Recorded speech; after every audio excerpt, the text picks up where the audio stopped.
Buenas tardes para todos. Es un gusto que nos volvamos a reencontrar en estos tiempos tan extraordinarios que estamos viviendo y para abordar temáticas tan interesantes como las que nos traen nuestros dos expositores, que verdaderamente son expositores de lujo.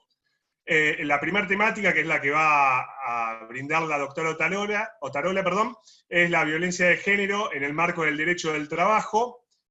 Mariana no necesita mayor presentación, pero la vamos a hacer igualmente.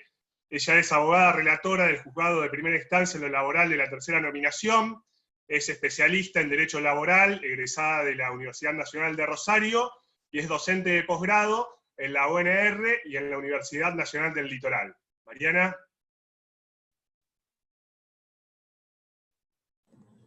Bueno, buenas tardes a todos y a todas.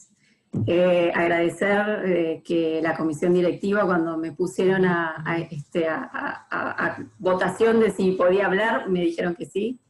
Y muchas gracias a todos ustedes por haber elegido entrar a este Zoom, dada la gran oferta que hay de charlas, elegir a esta hora, que también es complicado, y con la gran oferta que hay, nada más, estamos más que agradecidos desde la asociación. Bueno, el tema, voy a empezar a compartir un poco de pantalla para, a ver si puedo, porque esto ahí. El tema que elegí cuando me propusieron hablar fue el tema de violencia de género. Si bien yo, quien me haya escuchado, no soy de hablar de este tema, sino siempre me habrán escuchado con ley de riesgo del trabajo o con cuestiones de procesal novedosas, pero esto tiene una razón de ser, que fue un caso en particular que tuvimos el mes pasado en el juzgado, y que en lo personal me llamó a la reflexión y al hecho de entender que esta ley 26485 es una ley que tenemos que tener en cuenta y de verdad. Y ese es el replanteo. A ver, un momento, me parece que perdimos la conexión. Mariana. Hola. Habíamos perdido la conexión por un momento, pero ya está restablecida. Sí. Bien, ¿me escucharon algo hasta ahora? Los agradezco. Escuchamos casi todo. Casi todo, bien. La elección de este tema tiene que ver con un caso que llegó al juzgado y que llama a la reflexión por la actividad que hay que ejercer desde el Poder Judicial frente a una denuncia de violencia de género que se dio en el marco de un contrato de trabajo. Pero por ahí dirán, en esto que es novedad, me podrán preguntar, Mariana, pero el tema de violencia laboral o también en el concepto de mobbing o en el concepto de acoso sexual en el marco de un contrato, ya lo hemos visto, tal vez, sí, es verdad, pero lo que en el Poder Judicial se ha visto y es, si bien no es habitual, sí lo hemos analizado, tiene que ver con reclamos en procesos ordinarios, reclamos donde el contrato de trabajo ya se extinguió, ya sea porque hubo un acoso y hubo una trabajadora o trabajador por acoso, por hostigamiento, que se tuvo que dar por despedido, o por algún tipo de violencia laboral que haya generado alguna consecuencia psicológica o psiquiátrica, que como también sabemos, no todas esas consecuencias psicológicas y psiquiátricas que no tengan un origen postraumático no están amparadas por la ley de riesgo. Entonces necesariamente quien es, digamos, quien tiene un daño psicológico a raíz de una violencia laboral, necesita iniciar un proceso judicial a los fines de que haya una prueba, un debate y luego una condena. Pero en los casos de violencia laboral también, que a lo mejor ha habido pedidos de daño moral y se han otorgado, en el caso que se han probado, hemos tenido también el año pasado un caso de acoso sexual que era, la verdad que muy fuerte verlo, muy fuerte leer la confesional de la trabajadora que había sufrido eso. Terminamos con una condena a 5 años, 6 años del suceso, que tal vez, no sé, en 5 años le volvemos a recordar lo que le pasó, y tal vez tampoco termina de resarcir completamente lo que esa persona padeció. Entonces el punto de inflexión que hay, ¿no?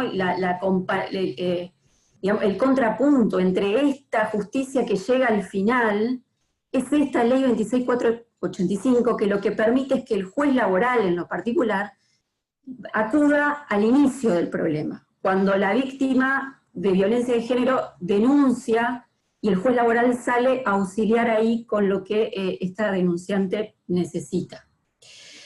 Es cierto también que todo lo que tiene que ver con violencia de género, perspectiva de género, es algo que estamos escuchando todo el tiempo. Y esto también tiene que ver con un tema de lucha social, un tema de femicidios que estamos cansados de escuchar todo el tiempo, algo que estaba pasando y que sigue pasando, y que es como que el tema del género femenino, al ser un grupo tan vulnerable, empezó a hacer cosas, a manifestarse, y terminamos con esto, y esto que lo vemos tan afuera, a partir de esto, de este caso, digamos al que yo voy a ir y venir, es como que lo tenemos acá, y el Poder Judicial puede salir a hacer algo frente a esta problemática.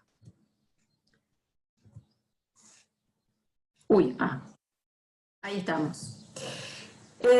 Frente a la normativa que tenemos que tener en cuenta cuando se radica una denuncia por violencia de género, obviamente es saber que la fuente madre son las convenciones que a partir de la reforma del 94, nuestra Constitución empieza a internalizar y las empieza a tener en cuenta, que son la Convención para la Eliminación de toda la forma de discriminación contra la mujer y la Convención Interamericana para prevenir, sancionar y erradicar la violencia contra la mujer.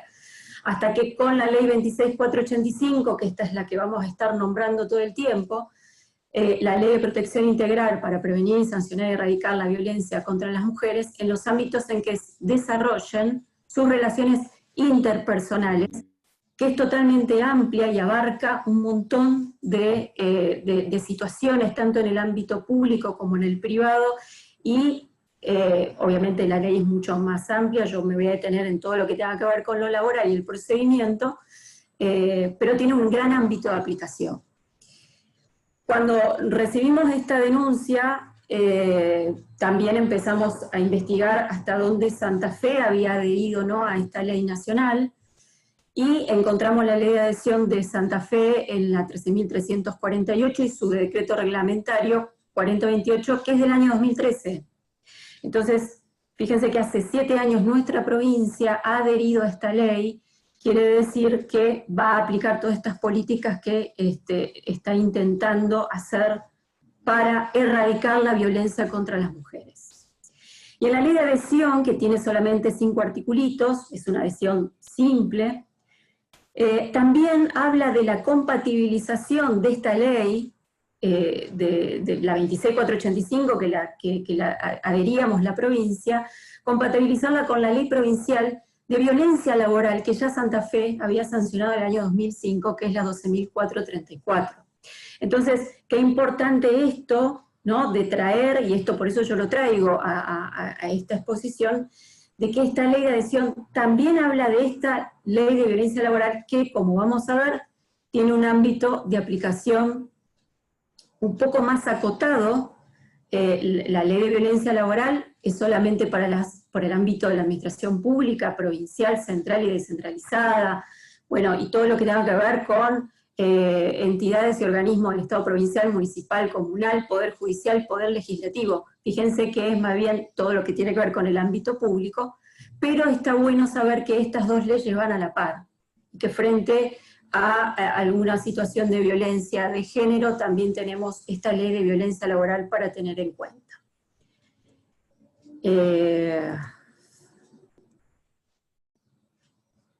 En el ámbito de aplicación de la 26485 es muchísimo más amplio, siendo ley nacional, establece que es de orden público, y eso es lo que tenemos que también tener en cuenta, y es de aplicación en toda la República, y obviamente con su ley de adhesión la aplicamos así, teniendo en cuenta también su decreto reglamentario.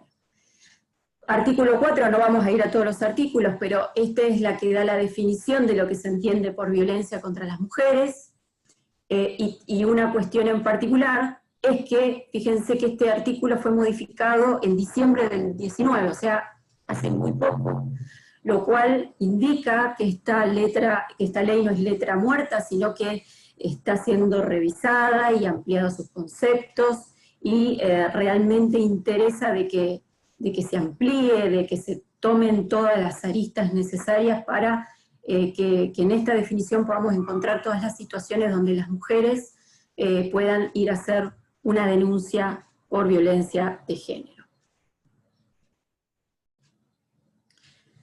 El artículo 16, y acá empieza todo el tema del procedimiento, trae todo un catálogo de derechos y garantías que son muy necesarios y sería el ABC de toda, que hay que tener en cuenta frente a cada denuncia, y que se las nombro, pero que son muy importantes porque esto es por lo que debemos velar, tanto de un lado como del otro lado del mostrador. Este procedimiento tiene que garantizarle a las mujeres que denuncien la gratuidad de las actuaciones judiciales y un patrocinio jurídico, a obtener una respuesta oportuna y efectiva, y esto es lo más importante de esta ley.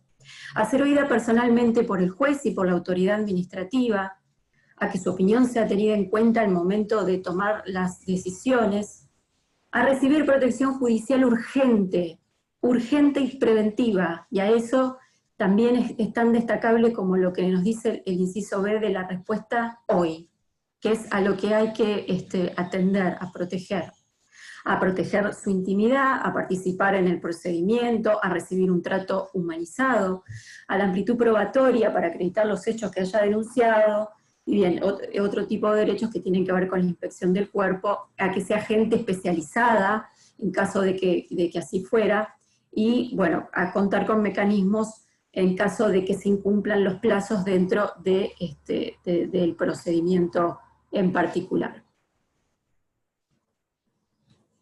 Bueno, el tema del procedimiento gratuito y sumarísimo lo tenemos en el artículo 20, y acá empieza el tema de la denuncia. El artículo 21, fíjense qué amplio es, que dice que las mujeres pueden hacer la presentación ante cualquier juez o jueza del fuero o instancia, o ante el Ministerio Público en forma oral o escrita. También hay un artículo posterior, que es el 23, que habla de la denuncia policial. En el caso en particular que nosotros tuvimos, la señora A, le vamos a decir la señora A, hizo la denuncia ante la policía, ello pasó a la, son nombres largos, Área de Investigación en Violencia de Género, Sexual y Familiar de Rosario. Luego, una vez que se toma la denuncia, en la denuncia la misma víctima solicita la medida cautelar que necesita, en ese caso pidió la prohibición de acercamiento de su agresor, plantea una situación de un contrato de trabajo, una relación de trabajo, el agresor era el empleador, y que dada esa situación el contrato se termina, ¿sí? Entonces el pedido de prohibición de acercamiento era más que nada a su hogar y a los lugares donde ella frecuentaba. Esa denuncia, que digamos es la primera hoja del expediente cuando nos llega, pasa al fiscal a cargo de la Oficina de Atención de Víctimas de Violencia Doméstica y de Género, hay un fiscal especializado en ello, en el ámbito del MPA, y él es el que elabora un dictamen y va a decidir a qué fuero lo va a remitir. Y en esto, obviamente, tiene que ver este artículo 22 de competencia, de que va a entender el juez o la jueza que resulte competente según la materia que se trate. Ahora, si se presenta frente a un juez incompetente, la medida cautelar igualmente hay que darla, la medida preventiva hay que darla, y luego el resto del procedimiento pasa al juez natural. Pero en principio, el fiscal es el que decide. Hubo una situación ya planteada en Santa Fe con respecto a conflicto de competencia, que se dio en octubre del 2017, como vamos a proteger la identidad de la denunciante, es MM contra MG. La situación fue la siguiente, MM denuncia a MG, pero MG era su compañero de trabajo, lo denuncia por haber recibido un acoso por parte de él, y ella hace la denuncia. Se remite al fuero laboral. En el fuero laboral el juez se declara incompetente, entendiendo que acá no había como origen un contrato de trabajo, sino que el vínculo estaba dado entre compañeros, no entre un empleador y un trabajador. Entonces lo remite a la justicia civil. La justicia civil dice, no, son dos compañeros de trabajo, esto es laboral. Termina en la Corte, y en la Corte, bueno, ahí les doy todos los datos, que así es como lo van a encontrar en la página del Poder Judicial de la Corte. En la Corte entienden que el juez competente es el juez civil. ¿Por qué? Por esto mismo, porque la competencia en materia de la justicia del trabajo es la que está destinada a resolver los conflictos entre trabajadores y empleadores, pero no entre compañeros de trabajo entre sí. Y también vinculado con el Código Procesal Laboral, que es el que habla de la competencia en este tipo de los conflictos que habla, pero siempre entre la persona, del empleador y el trabajador, porque ese es su vínculo contractual, y no con el compañero de trabajo. El fuero que tiene que decidir cuando son compañeros es el civil, cuando es empleador y trabajador es el laboral. En base a este fallo, el fiscal remite la causa de la señora A al fuero laboral, y en el sorteo sale el juzgado en el que yo ejerzo funciones en el día de hoy. Obviamente que no hay una nomenclatura particular para una violencia de género en materia laboral, ni dice medida preventiva urgente. Quienes estamos en el Poder Judicial sabemos que las nomenclaturas son bastante, digamos, limitadas, y entró como una medida preventiva, o sea, no más que eso. El tema es que cuando la recibimos este caso en particular, obviamente que era, bueno, tenemos que salir a acudir urgente y a ver urgente qué es lo que necesita y hacerlo ya. Entonces, en el periodo de tiempo, ¿cómo fue? La mujer denuncia el día lunes, hace su denuncia, lunes por la noche. El martes, el fiscal hace su dictamen, y el miércoles nosotros teníamos esa causa. El mismo miércoles se recibe la causa, se hace el decreto por presentado, y el procedimiento sigue, además de ordenar la medida cautelar en el momento, en designar una audiencia a las 48 horas. Entonces, el viernes teníamos designada la audiencia para escuchar a las partes. También lo que ocurrió es que una vez que teníamos la medida, o sea, el auto con la medida preventiva de prohibición de acercamiento, el mismo fiscal nos pedía que le diéramos noticia a él, se le avisó, él avisa a la señora, y también se planteó la situación de las notificaciones, a cómo, digamos, hacíamos ese tipo de notificaciones, y en base un poco a lo que se hace en derecho de familia, y lo que se hace también en algún momento en derecho penal, fue notificar a través de las seccionales policiales, a través de la UR2, a las seccionales de cada domicilio, sabiendo que había una prohibición de acercamiento en los dos lugares, y además para notificar la cédula de la audiencia que se tenía el día viernes. Audiencia que no es de conciliación, y ya lo vamos a ver que el mismo artículo lo dice. O sea, la idea es no hacer pasar a la denunciante por un momento de recordar de nuevo lo mismo, sino escucharlo por separado, pero esta mujer ya tenía su medida preventiva ya ordenada. Bueno, el artículo 23, que es el de la exposición policial, el artículo 24, no me quiero tampoco pasar con los tiempos, porque la idea es hacerlo bastante corto, si bien esto da para mucho. El artículo 24 es quien dice quiénes pueden denunciar. En este caso había habido también un tema de acoso sexual, entonces fue la misma señora que hizo la denuncia. El artículo 25, que habla de la asistencia protectora, y esto es muy interesante porque no solamente se permite que la persona esté acompañada de alguna persona especializada, un terapeuta, sino también, en el caso nuestro, venía con la hija y se permitió que la hija también estuviera, conociendo, obviamente ella conocía la situación del caso en particular que denunciaba, se permitió que estuviera en la audiencia, que la acompañara. O sea, la idea es la protección y el acompañamiento de la denunciante. Este es el catálogo de medidas preventivas urgentes. Esto a lo que el juez tiene que saber que existe y que pedida tiene la facultad de aplicar todas, algunas, puede ir mensurándolas. dependiendo de lo que se necesite en el caso en particular. En este caso, bueno, está ordenar la prohibición de acercamiento del agresor al lugar de residencia, de trabajo, de estudio, a los lugares donde esté la mujer habitualmente, a que se le ordene al agresor que cese actos de perturbación o intimidación. En caso de que haya sustracción de efectos personales, ordenar esa restitución. Esto, el prohibir al presunto agresor la compra o tenencia de armas, ordenar el secuestro de las que tenga en su poder, proveer las medidas a brindar a quien padece o ejerce violencia, a cualquiera de los dos, cuando así se requieran asistencia médica y psicológica, ordenar medidas de seguridad en el domicilio, ordenar toda otra medida necesaria para garantizar la seguridad de la mujer. Estas medidas pueden, en el caso nuestro, por ejemplo, se ordenaron en primer medida en ese auto primero, y luego de la audiencia se ampliaron no solo para ella, sino también para su hija y el lugar de trabajo de su hija. Entonces, fíjense esto de la facultad que tiene el juez de poder mensurar las medidas preventivas, que son el eje, la columna vertebral de esta ley, son las medidas preventivas. El juez, una vez que tiene esta denuncia, tiene que ordenar la medida preventiva que se le está solicitando.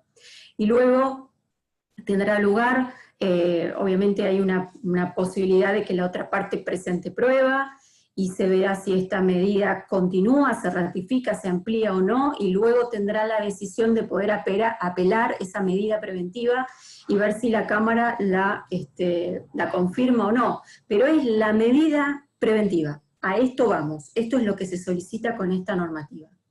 El resto del artículo 26 nos va a hablar de medidas que tienen que ver ya más en el ámbito de la violencia doméstica, por eso tiene que ver con exclusión de la residencia común y demás, que no voy a entrar a pormenorizar. Acá el artículo 27 que les hablaba de esta facultad del juez, que la tiene, digamos, determinada en la misma norma. El tema de los plazos máximos, ya vamos a ver el tema de las mensuras, depende de la causa que sea. Tengo un par de ejemplos. Esta audiencia que se designa a las 48 horas, y esto de que no es una audiencia de conciliación ni de mediación, sino por separado, y eso es lo que hay que llevar a cabo.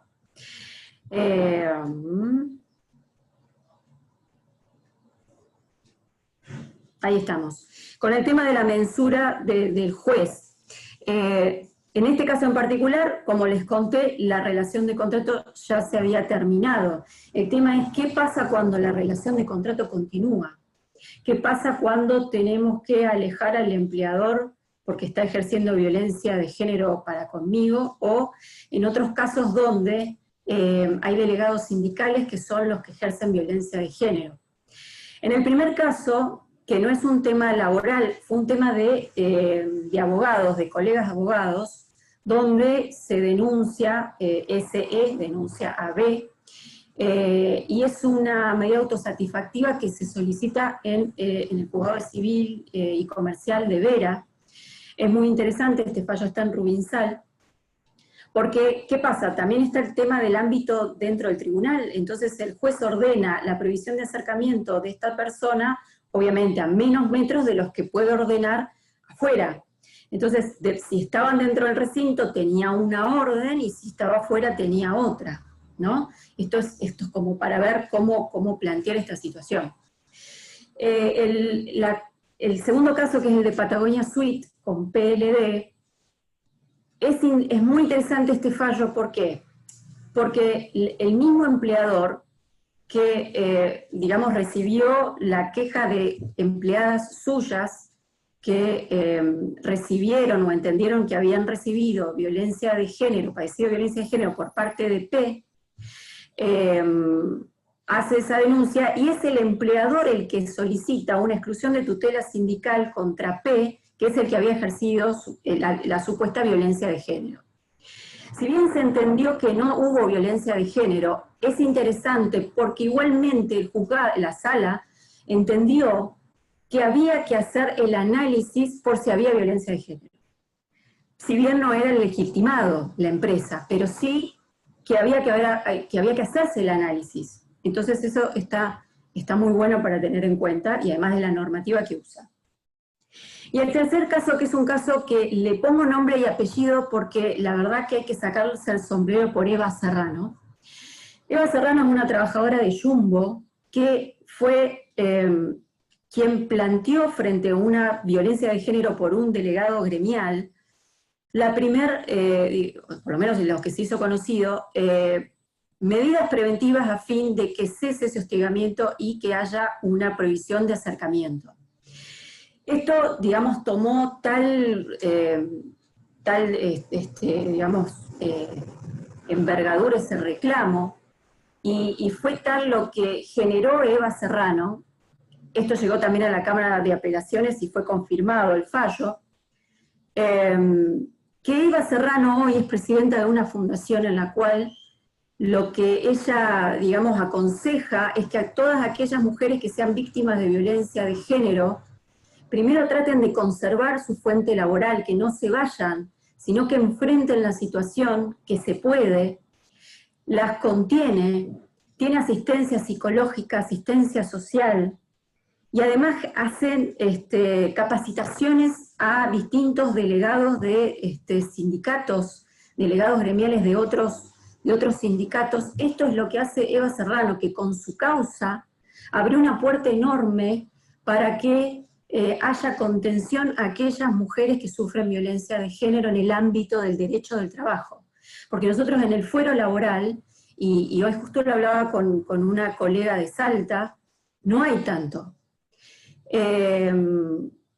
Hay obviamente todo esto, digamos, todo el tema de la violencia, sí la hemos visto en el fuero de familia, y estas medidas autosatisfactivas que se han pedido en el ámbito de familia terminaban siendo un casillero en particular que había que darle mucho más urgencia y premura, y terminaron teniendo una secretaría de violencia familiar. Luego también sé, porque lo he hablado con colegas del fuero civil, que en fuero civil es un poco más usual ver denuncias por violencia de género, incluso por cuestiones en transporte, o cuestiones no sé, de subir fotos en redes sociales. Es mucho, digamos, como que hay más de eso, pero no tanto en el fuero laboral. Obviamente que el fuero de familia hoy tiene todas las contenciones a vivir y por haber, y gente especializada en eso, y yo creo que hay que empezar también a ver esto de capacitarnos en perspectiva de género, no solo los abogados, no solo los funcionarios, sino también todos los operadores del derecho, que no es en vano toda esta movida de capacitaciones, porque hay que tener una mirada muy especial. Y en eso recomiendo mucho, y por eso les marco acá ese link, que es una entrevista a Eva Serrano, que buscando el fallo, o sea, veo que ella ha sido entrevistada un montón de veces, y lo que dice ella desde el lugar de una trabajadora que ha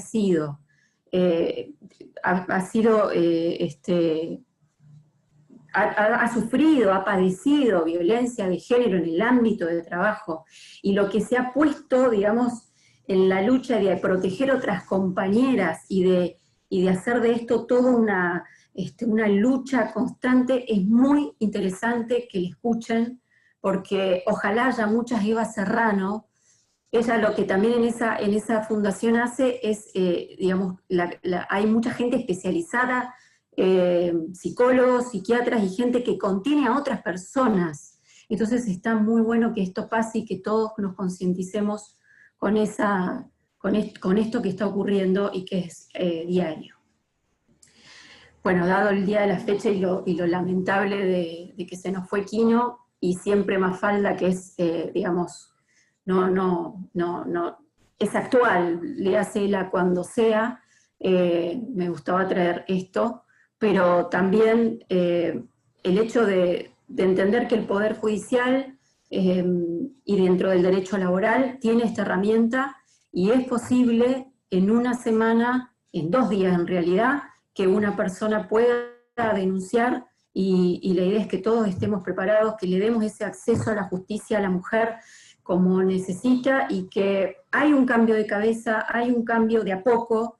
Realmente esto va a llevar mucho más tiempo, pero hay cosas que ya se notan y que lo tenemos en el aire y lo tenemos acá y lo tenemos cerca, y a partir de esto yo me siento muy orgullosa de estar en el Poder Judicial y poder estar en este auxilio inmediato y no en una condena dentro de 5 o 6 años. Bueno, muchas gracias. Muchas gracias, Mariana. Ahora, al finalizar la charla de Aníbal, ya tenemos algunas preguntas para vos. Nacho. Bueno, muchas gracias. Escuchamos al segundo expositor, que es el doctor Aníbal Cuadrado, que trae también una temática muy actual, muy importante y con mucha perspectiva de futuro, como es el trabajo en plataformas digitales.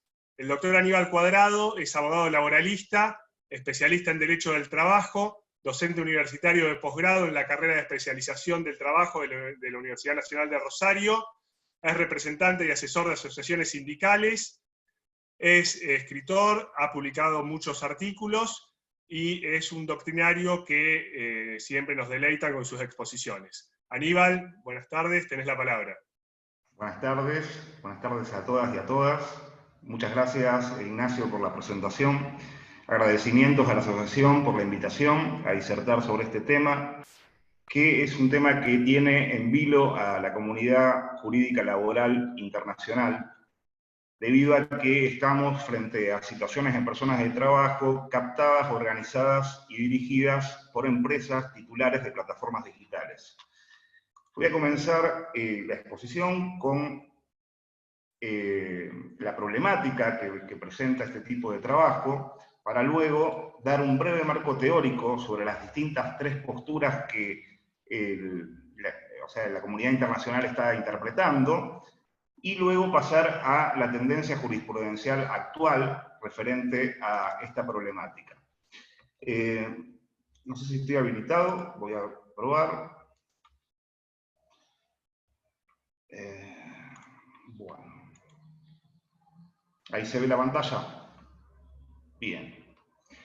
Bueno, comenzando con la problemática, uno de los principales problemas que nos enfrentamos en este tipo de actividad es la empresa deslocalizada y escondida en la virtualidad. Y lo primero que hay que entender es que detrás de estas aplicaciones digitales existen empresas y empresarios de carne y hueso que reciben el lucro de trabajo de personas en situación de trabajo, estando ellos en cualquier lugar del mundo.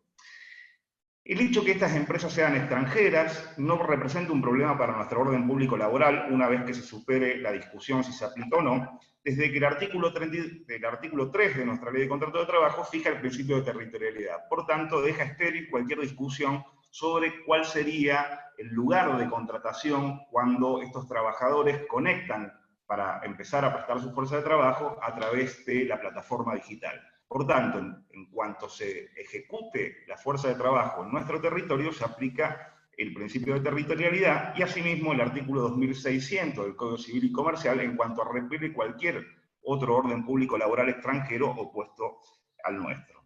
Ahora bien, este tema de la deslocalización de los empleadores ya ha sido superado. Esto ya corría antes, en los años 2018 y 2019, porque a fines del 2019 estas empresas empiezan a cumplimentar normativa, específicamente la Ley General de Sociedades, artículos 118 y 123, debiendo constituir domicilio en nuestro país o constituir sociedades anónimas. De hecho, ya lo han hecho, y hoy todas estas empresas que ustedes ven operando en nuestras ciudades ya tienen sociedades anónimas simplificadas e incluso han registrado sus marcas comerciales ante los registros públicos de nuestro país. Por lo tanto, hoy tenemos claramente un legitimado pasivo localizado ya en nuestro país. Pero valga el artículo 3 para el caso que vengan nuevas empresas que de hecho están por venir. Por tanto, este tema debe aplicarse al orden público laboral argentino. El segundo problema, trabajo precarizado. Este tipo de colectivo de trabajadores se encuentra expuesto a un importante riesgo desde que están sometidos a un medio ambiente de trabajo hostil. Tengan ustedes que se encuentran trabajando en la vía pública, por lo tanto se encuentran expuestos a factores climáticos, con vehículos que no se encuentran preparados para las inclemencias del tiempo, altos niveles sonoros, contaminación de monóxido de carbono, posturas antiergonómicas, son víctimas de accidentes de tránsito y víctimas de la inseguridad, exposición al COVID, hoy encima. Por lo tanto, son un importante colectivo que se encuentra con importantes riesgos psicosociales desde su condición de precarizados, porque saben ustedes que la condición para comenzar a trabajar para estas empresas es, al menos en nuestro país, constituirse como monotributo, o sea, como autónomo ante la AFIP y facturar para poder percibir su contraprestación o su renta de subsistencia a cambio de su fuerza de trabajo.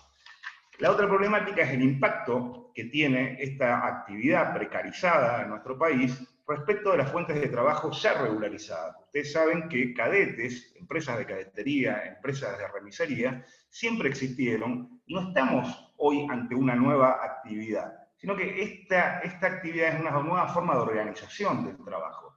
Por tanto, el desembarco de estas empresas ha impactado en esas fuentes genuinas de trabajo que se encontraban regularizadas, lo cual ha hecho que estas empresas comiencen a despedir a sus trabajadores.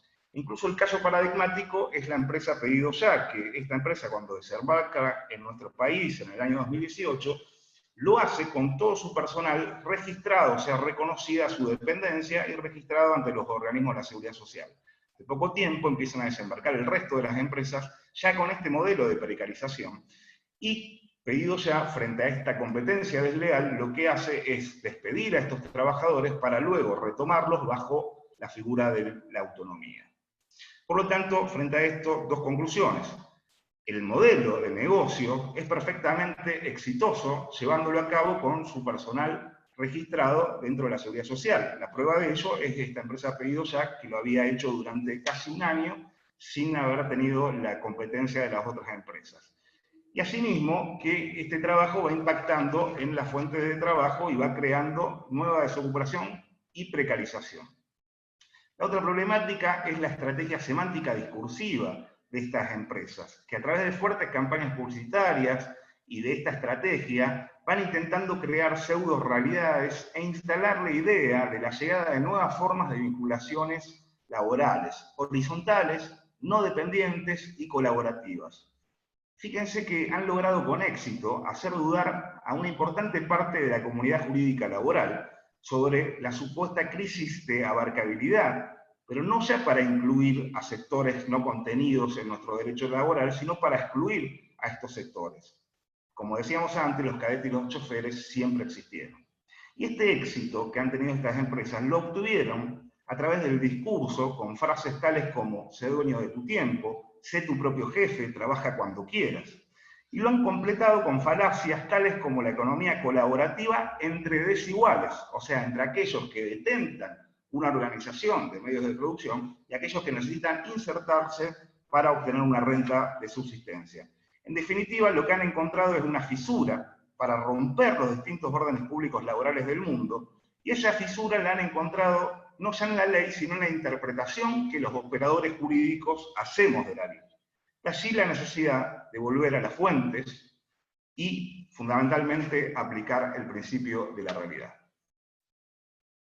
Con respecto a las posturas que se da a nivel mundial, existen básicamente tres posturas. Una postura que es de la autonomía, donde la naturaleza es civil y comercial, el vínculo es asociativo de carácter colaborativo. En el binomio se encuentra la naturaleza dependiente, el vínculo es laboral y es alcanzado perfectamente por nuestro orden público laboral.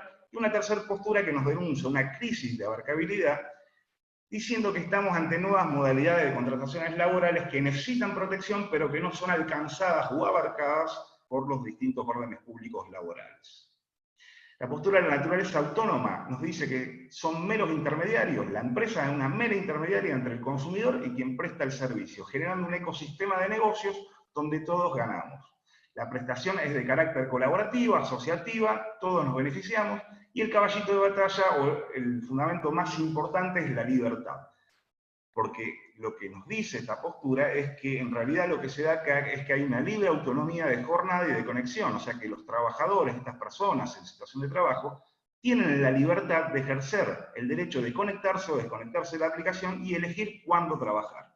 Asimismo, no habría una exclusividad, desde que podrían trabajar para distintas empresas, utilizan sus propias herramientas, ya que ponen el teléfono móvil, el pago del internet, la bicicleta, la moto o el auto en su caso, y que hay una ausencia de un establecimiento laboral donde imputar derechos y obligaciones.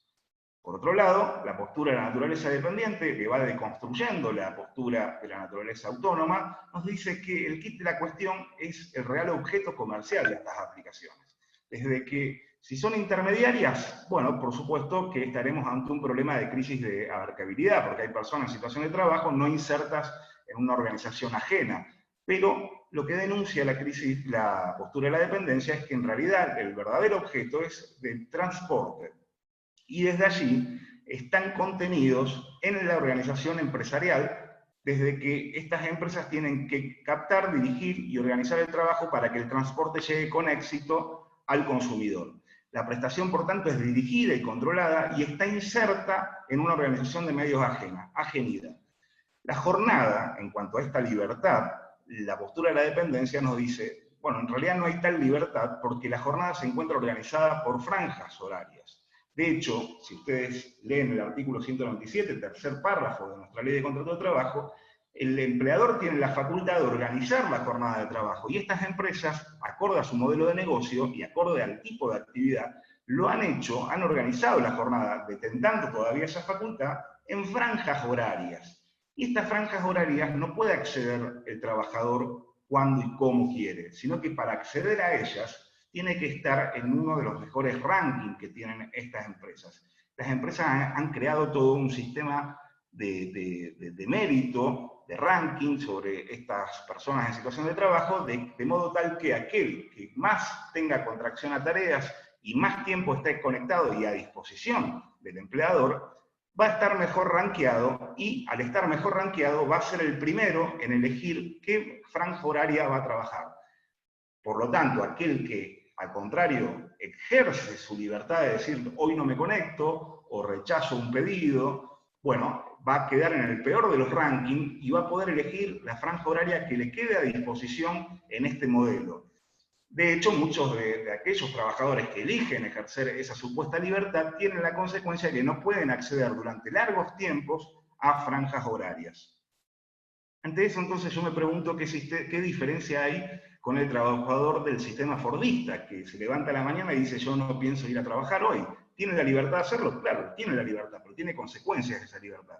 Esa consecuencia va a ser una suspensión disciplinaria. Bueno, acá la única diferencia es que no le va a llegar una carta documento como lo haría un empleador del sistema fordista, sino que directamente la aplicación no le va a permitir acceder a las franjas, o incluso lo va a suspender del acceso a la aplicación, o sea, de loguearse, o bloquearlo permanentemente. Con respecto, por lo tanto, la postura de la naturaleza dependiente dice, bueno, acá no hay tal libertad porque hay consecuencias. Con respecto a la no exclusividad está permitida por las mismas empresas en algunos casos y en otros no. Si está permitida, estamos ante un supuesto del artículo 88 de la Ley de Contrato de Trabajo, y la no exclusividad no sería un indicio de no laboralidad. Pero si ustedes miran a estos trabajadores en la calle, van a ver que siempre tienen una caja. Imagínense trabajar para varios empleadores, deberían llevar en sus espaldas varias cajas de reparto.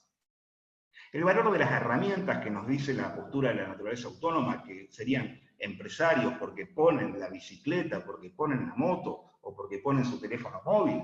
Bueno, lo que nos dice la naturaleza de la postura dependiente nos dice, señores, acá lo que hay que ver cuál es la verdadera herramienta que permite el negocio, que permite que esto sea exitoso y que llegue al consumidor. Claramente es la aplicación digital, es la plataforma digital que vale millones de dólares. Incluso, ustedes saben que recientemente se ha vendido una de estas empresas por importantes sumas de dinero. Entonces, esa es la verdadera herramienta, y también, por supuesto, apoyada por la importante marca comercial impuesta en el mercado a través de fuertes campañas publicitarias. Piensen ustedes que Pedro, con su caja, no podría salir a repartir solo con éxito, sino que competiría con estas empresas que son las que realmente organizan el trabajo e insertan a estos trabajadores dentro de su propia organización. Con respecto a la ausencia de establecimientos físicos, bueno, tengan en cuenta que el artículo 6 de la Ley de Contrato de Trabajo, en ningún momento el legislador de los años 70, en ningún momento habla de espacio físico, ni le da un anclaje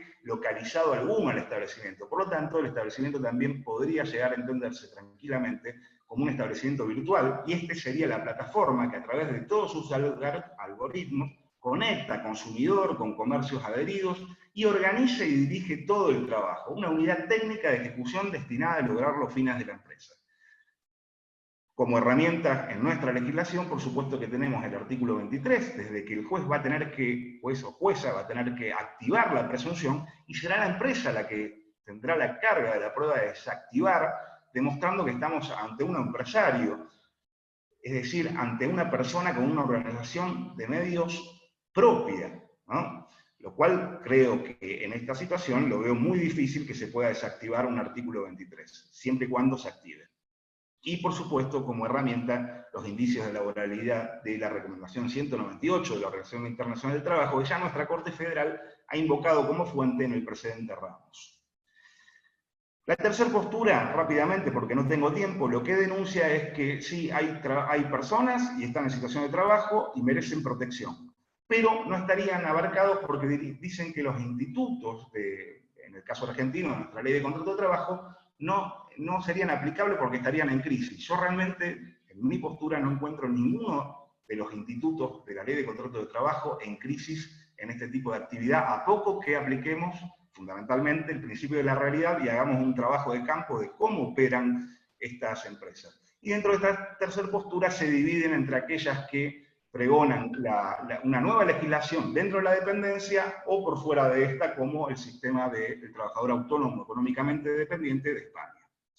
Bien, y ya entrando en lo que es la jurisprudencia, una aclaración. En Argentina aún no tenemos un caso que resuelva la cuestión de fondo. Sí, ustedes pueden haber escuchado fallos contencioso administrativo o en materia laboral, una medida cautelar que se dictó en el fallo Rojas con Rappi y Fierro con Rappi, que es un gemelo, donde simplemente se había otorgado la medida cautelar a un trabajador que había sido bloqueado por esta plataforma digital por ejercer derechos sindicales, y fue revocado por la Cámara de Apelaciones Nacional del Trabajo, pero sin adentrarse en ningún momento, incluso lo dice el fallo, en el fondo de la cuestión. Por lo tanto, es un precedente que no vale para el fondo de la cuestión, y en Argentina no tenemos precedentes importantes.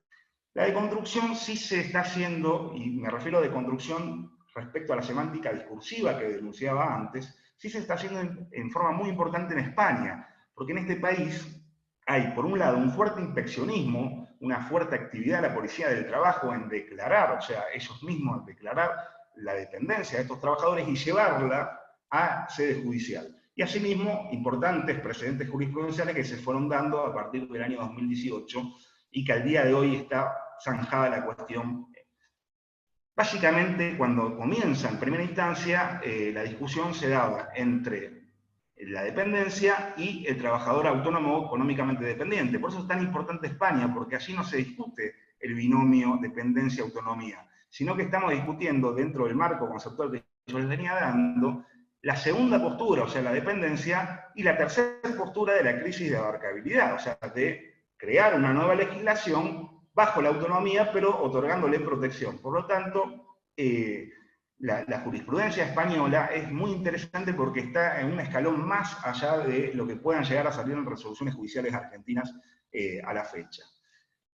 A partir de que estos fallos fueron apelados y fueron recayendo en los distintos tribunales superiores de las distintas regiones de España, el primero que llega es en Madrid y da por la postura del TRADE, pero luego hay un importante precedente que revoca, o sea, que va en distintos sentidos y considera a estos trabajadores dentro del Estatuto de los Trabajadores, o sea, lo que sería la Ley de Contrato de Trabajo nuestra. Y a partir de allí, todos los tribunales superiores de España fueron recabando la misma tendencia de considerar falsos autónomos a aquellos trabajadores que se desempeñaban en estas empresas, fundamentalmente en Globo y en Deliveroo, que es la competencia de esta.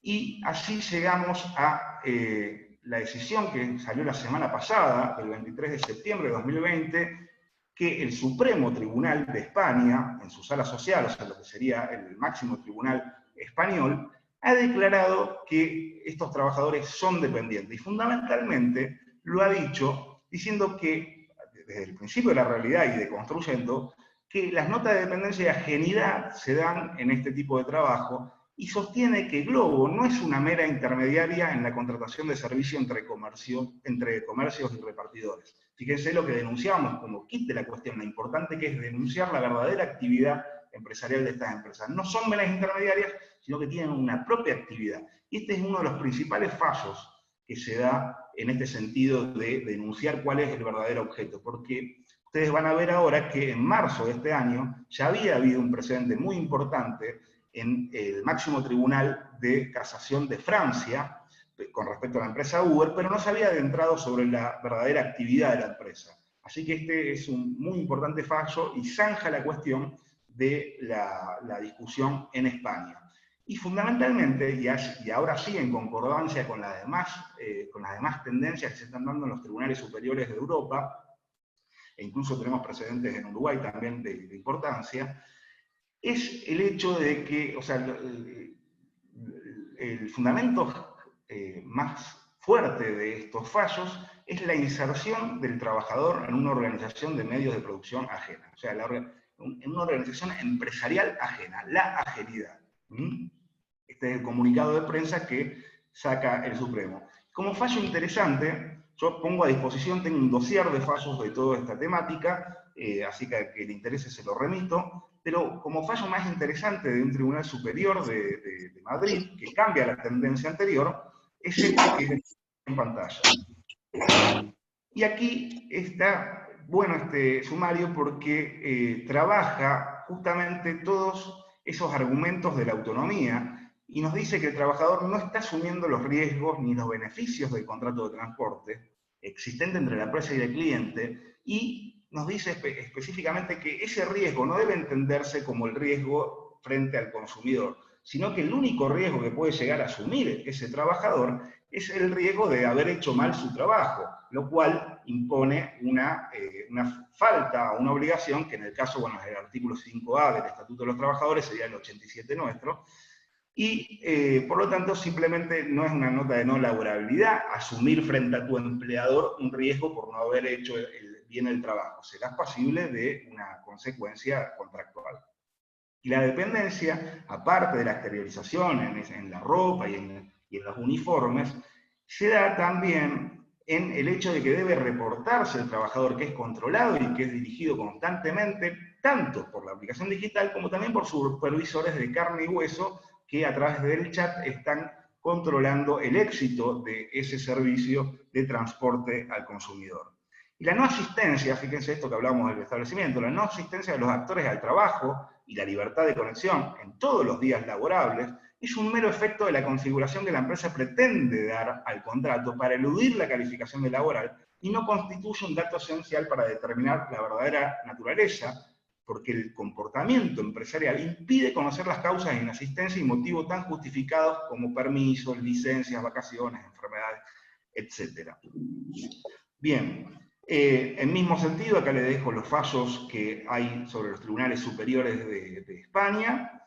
Este es el fallo de la Corte de Casación francesa respecto a la empresa Uber, que también la Corte ha determinado que hay dependencia en estos trabajadores de choferes de transporte de personas. Y bueno, no tengo más tiempo para seguir desarrollando, pero fundamentalmente el fundamento es la inserción del trabajador en una organización empresarial ajena.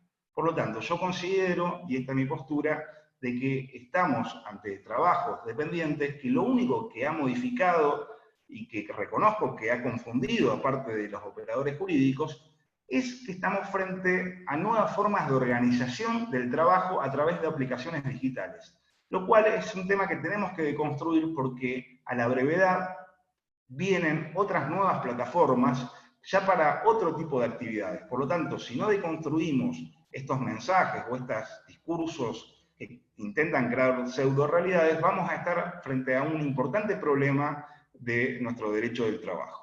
Así que bueno, muchas gracias a todos y a todas por haber estado acá y quedo abierto al debate y a las preguntas. Muchas gracias, Aníbal. Bueno, ahora abrimos el espacio para preguntas. hemos recibido distintas consultas para nuestros expositores de hoy. En primer término vamos a tratar las que le formularon a la doctora Otarola, que son dos consultas distintas. La primera se compone de dos preguntas y dice lo siguiente: ¿cómo se hace efectiva la prohibición de acercamiento si se da un caso de violencia entre compañeros de trabajo? Y junto a esa pregunta, y en estrecha relación, el mismo colega pregunta qué participación tendría el empleador en la búsqueda de la solución. Y la segunda pregunta, Mariana, la dejo planteada, refiere a cómo tendría que darse esta tutela en el marco de una relación hiposuficiente como es la relación de trabajo, qué papel deberían cumplir las entidades sindicales, las asociaciones sindicales, y si deberían capacitarse, como lo exige la ley Micaela, por ejemplo, para el Poder Judicial. Bien, está bien que me hagas todas las preguntas juntas porque todas me parece que terminan respondiéndose de la misma manera. Hay que capacitarnos en perspectiva de género todos, empleadores, trabajadores, Poder Judicial, abogados, sindicatos, delegados, toda la sociedad completa tiene que capacitarse en perspectiva de género y saber de qué estamos hablando para deconstruir conceptos, para dejar de normalizar situaciones que son históricas. Con respecto a la pregunta de qué haría el empleador, entre compañeros, según vimos por la competencia, tendría que ser un reclamo, digamos, una medida preventiva solicitada que se remitiría al fuero civil y que ordenada la medida por el juez es una orden judicial que obviamente se va a poner en conocimiento del empleador y que tendrá que tomar los recaudos para cumplir esa orden de prohibición de acercamiento. Va a depender obviamente, esto lo hemos charlado mucho con Diego Guinado, que creo que anda por ahí, va a depender mucho obviamente del tema del establecimiento, de qué actividad se realice, de qué estamos hablando. No es lo mismo, obviamente, y esto es como la reinstalación, Álvarez con Cencosud, o Eva Serrano, como yo la nombré, que para mí creo que hay que seguir mucho lo que ella dice, por lo que propone. Obviamente que va a tener que depender mucho del caso en particular, y por eso la facultad del juez que tiene en mensurar la medida preventiva y la medida urgente que se le esté solicitando. El empleador, ¿qué puede hacer? Obviamente que frente a una orden judicial, acatarla también, sea lo que fuere, y también con lo que representa un desembolso, también no sé, que le implique un gasto, hay que hacer cumplir esta medida. Y capacitarlos también, saber el empleador que se tome, que si hay una de sus trabajadoras que está sufriendo violencia de género, salir a protegerla. Y esto también lo hablaba, frente a una denuncia, frente, no sé, yo empleador que recibo la queja de una trabajadora, sacarnos toda subjetividad y no estar pensando, le creo, no le creo, qué le hizo, cómo lo habrá provocado. Saquémonos esa idea de la cabeza. Hay una persona que está siendo violentada y que por su condición de mujer está sufriendo, y hay que salir a amparar y a tratar de evitar esa situación. Obviamente que desde los sindicatos hay que salir también a capacitarse, tienen que capacitar, porque el tema, insisto, con Serrano, habla mucho del tema de delegados sindicales, y ahí también empieza el tema de hasta dónde las mujeres pueden intervenir en las reuniones que se dan dentro de las empresas, y toda esa discriminación que también sufre la mujer, y que esto da para hablar en otra oportunidad y es mucho más profundo, pero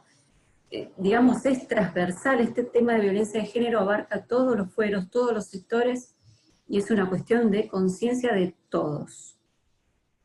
No sé si contesté. No te escuchás, Ignacio. Estás muteado. Ahí estoy, bueno, he recuperado la voz, lo cual ya es mucho.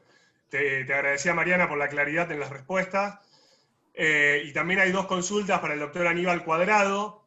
La primera, referida al marco normativo, apunta a si hay algún proyecto para clarificar la situación de los trabajadores de plataformas en relación a la aplicación o no de la ley de contrato de trabajo, y también qué protección tienen frente a un accidente o enfermedad laboral y qué posibilidad hay de reclamar en el marco del artículo 28 de la Ley de Riesgo de Trabajo. Y Aníbal, permitime hacerte la otra consulta en forma conjunta, que seguramente la vas a poder responder muy bien en forma integrada, que es más que nada una predicción, que te queremos desafiar a ver si la podés hacer. Y apunta a lo siguiente: el colega o la colega nos dice que ve que hay avances administrativos en cuanto a la regulación de las comisiones, en cuanto al funcionamiento de estas industrias. Y pregunta, desde tu perspectiva como especialista en la materia, ¿qué pensás que falta para que podamos vencer esta precariedad en la que están subsumidos los trabajadores? Bien, excelente las tres preguntas. Denotan que están en la temática y en la problemática fundamentalmente. Bueno, nuestro país ha adoptado una postura, yo creo que de muy buena fe, a través del gobierno actual, por el Ministerio de Trabajo de la Nación, de activar un proyecto, que hoy es anteproyecto de ley, que ha sido bastante resistido por los abogados laboralistas desde que se estaría metiendo en la tercera postura, o sea, denunciar una crisis de abarcabilidad, no estarían abarcados por la ley de contrato de trabajo y tendrían una protección distinta e inferior a la ley de contrato de trabajo. Esta resistencia de distintas asociaciones de abogados laboralistas fue impactando en el Ministerio de Trabajo y han reformulado, y de hecho al día de hoy siguen reformulando el proyecto y han ido avanzando con importantes derechos, pero siempre estamos hablando en estos proyectos que están por debajo de la protección que establece la ley de contrato de trabajo.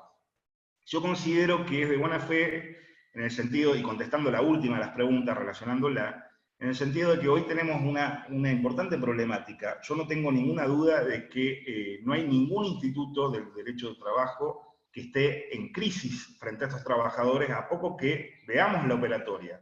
Pero ¿dónde está el problema? El problema está en la mora judicial, en que todos estos casos van a llegar a la justicia cuando ya estén fallecida la relación laboral, y por lo tanto hoy se necesita una inmediata protección, y esa es la idea de este gobierno, de iniciar ya mismo, darle una protección. No tengo tiempo para explayarme mucho en el tema, pero el estatuto, yo considero que el estatuto es bueno si se aplica inmediatamente y deja una puerta abierta en su ámbito de aplicación, en el artículo 1, donde si no hay libertad, porque el estatuto empieza así, empieza hablando de las trabajadoras y trabajadores que ejercen su libertad de conectarse con plataformas digitales. Por lo tanto, si yo demuestro en un juicio que no hay tal libertad, y lo fundo bien, puedo introducir el pleito como la protección, bajo la protección de la ley de contrato de trabajo y con un planteo subsidiario del estatuto, lo cual es una importante herramienta porque nos da un trampolín para la mejor protección y no quedarnos sin nada en el aquí y ahora, digamos, porque en el aquí y ahora hoy se está dando que una monopolización en Latinoamérica de una de estas empresas que está teniendo todo y sería la que estaría negociando con el gobierno este tipo de protecciones mínimas. Y además otra cosa que es importante del estatuto, da la negociación colectiva, da el reconocimiento de la negociación colectiva. Por lo tanto, esos trabajadores, hoy, si sale el estatuto, van a poder crear las asociaciones con personería gremial, o simplemente inscripta, para ya tener canalizado el conflicto, porque ustedes saben que las huelgas se están dando, o sea, el conflicto está rodando en las calles, pero al no ser reconocido como dependientes por el Ministerio de Trabajo, que ese creo que es un gran error, hace que ese conflicto no esté contenido por las instituciones de los conflictos colectivos. Y si logran la personería gremial, van a tener la negociación colectiva. Por lo tanto, vamos a tener un estatuto y teniendo esta facultad de negociación colectiva vamos a poder lograr un convenio colectivo de trabajo superador que quizás llegue a los estándares de la ley de contrato de trabajo. Eso como resumen de... lo importante del estatuto que ya le otorga enseguida la cobertura de la ley de riesgo de trabajo, cualquier otro trabajador. Creo que son los dos puntos principales. E incluso en la última modificación que se hizo de estos proyectos, estamos hablando de anteproyectos, en la última modificación que se hizo, se puso que si el trabajador trabajaba una determinada cantidad de horas a la semana, podía optar por hacer su reclamo por la ley de contrato de trabajo o por el estatuto. O sea que va avanzando, o sea, se viene avanzando y se viene negociando y creo que tiene mucha posibilidad de salir, pero bueno, este tema de la pandemia ha retrasado todo. Y con respecto a la otra pregunta, esto se conecta con el tema que hablábamos al principio de la localización. Hoy estas empresas ya se encuentran localizadas, tienen domicilio legal en Argentina e incluso han creado sociedades anónimas simplificadas y tienen trabajadores en relación de dependencia reconocidos, que son los administrativos. Por lo tanto, estamos ante un supuesto de nómina de esos trabajadores dependientes con contratos de ART vigentes, y estos trabajadores no dependientes van a hacer un supuesto de no nómina del artículo 28, apartado 2 de la Ley de Riesgo de Trabajo. Por tanto, ante un accidente de trabajo o enfermedad profesional, dada la contingencia, se va a poder reclamar a esa ART, por supuesto que va a tener que transitar, lamentablemente, ante la justicia, con lo que yo considero una demanda, con un doble objeto en la misma demanda, que sería demandar a la empresa y a la ART, en el objeto solicitar la declaración por parte del juez de la declaración de la existencia de la relación de dependencia y en el mismo, o sea, en la misma demanda solicitar las prestaciones médicas o dinerarias que correspondan. Por lo tanto, estamos ante un supuesto de no nómina que podría llegar a darse tranquilamente. Y es importante, si tienen un caso de esto, tengan una importante escucha activa de estas trabajadoras y trabajadores, porque son casos especiales donde hay que escuchar muy bien cómo se da la dinámica en estas empresas, y ustedes van a poder ver que hay varios legitimados pasivos dentro de una misma empresa, porque estas empresas han constituido un entramado donde el trabajador le factura a una, pero esa no es la que cobra del comercio, sino que otra empresa que se llama igual o parecida, nada más que cambia la razón social, es la que tiene la relación con el comercio y con los consumidores, y la marca comercial está a nombre de otra. O sea, por lo tanto, es importante armar una buena estrategia de legitimados pasivos, y yo creo que se da acá un grupo económico, se da el artículo 29 y se da también el 31 en el caso de este grupo económico que realiza maniobras fraudulentas para captar, dirigir y organizar personas en situación de trabajo precarizadas sin inscribirla ante los organismos de la seguridad social. Perdón, Nacho, una cosita más. Para investigar esa legitimación pasiva, tienen por internet, consiguen todo. Primero, el trabajador o la trabajadora les va a traer las facturas, donde ya ahí tienen un legitimado pasivo, con quit argentino, dirección comercial, simplemente van a la FIP, ahí van a tener todos los datos. Entran a la página de la SRT, en la página de la SRT van a conseguir cuál es la aseguradora de riesgo de trabajo de esa empresa. Entran al INPI, o sea, a través de argentina.gov.ar, y ahí van a ver en la marca comercial cuál es la razón social que detenta la marca comercial, vuelven a la SRT y les va a decir cuál es la aseguradora de riesgo de trabajo, por lo general es la misma que la otra, y ahí ya van creando todo ese entramado de empresa de legitimados pasivos.